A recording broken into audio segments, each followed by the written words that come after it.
আসলে তুমি আমাকে কখনো ভালোবাসোনি, শুধু একাকিত্ব কাটানোর মাধ্যম হিসেবে ব্যবহার করেছিলে।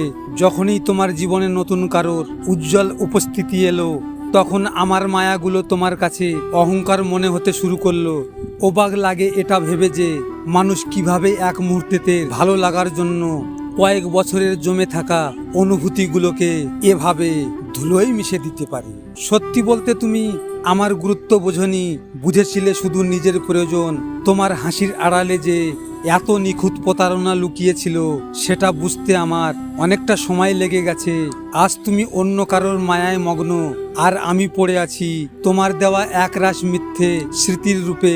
বিশ্বাস করাটা হয়তো আমার ভুল ছিল, কিন্তু অভিনয় করাটা ছিল তোমার স্বভাব। ভালোবাসা যতই সত্যি হোক না কেন, অবহেলা একদিন সবকিছু শেষ করে দেয়। তাই যাকে ভালোবাসো তাকে সব সময় গুরুত্ব দাও।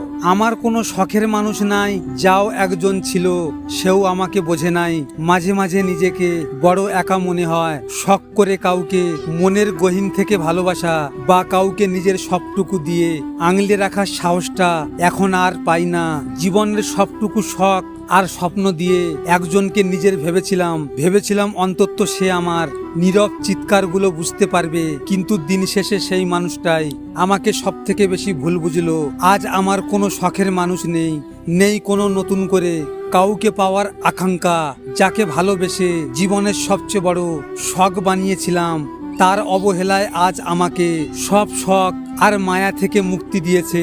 এখন শুধু বেঁচে থাকাটাই একটা ক্লান্তির অভ্যাস হয়ে দাঁড়িয়েছে।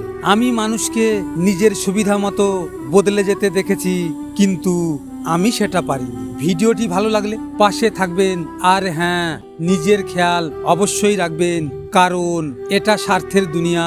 এখানে নিজের খেয়াল নিজেকে রাখতে হয়, অন্য কেউ রাখবে না। দেখা হচ্ছে পরের ভিডিওতে। ভালো থাকবেন, সুস্থ থাকবেন।